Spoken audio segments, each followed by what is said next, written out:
Morning, I'm John Fowler, an agronomist with Murray Local Land Services in Deniliquin.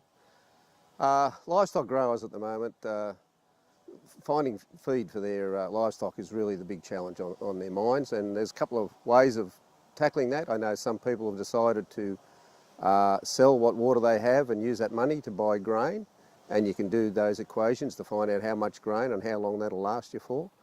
Others have decided to get in and start watering either established pastures or forage crops.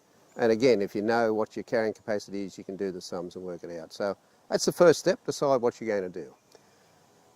Now, those of you that are going to water, you're probably thinking of a forage crop. I'd be encouraging you to look at a winter type crop.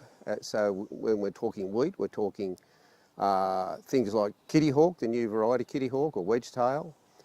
If we're talking barley, we're talking your Ramby barley, or oats, something like your Rabi oats, something that's got winter habit that'll keep growing through the autumn and the winter and won't actually run to head. And the other thing to consider, of course, is the winter canolas. So make a decision about what suits your enterprise. The next thing is when to kick it off. Look, I think the thing to consider there is how many times you're willing to water. If you're only looking at one or possibly two waterings, then you're going to have to wait until late March to do that. If you can allocate up to 3 waterings, then you could look at early to mid-March. But I think most people would be looking to the 1 to 2 waterings, so probably no earlier than the 15th of March, probably more like the 20th. And the other thing is consider watering crop sub. One of the requirements for watering crop sub is a dry subsoil.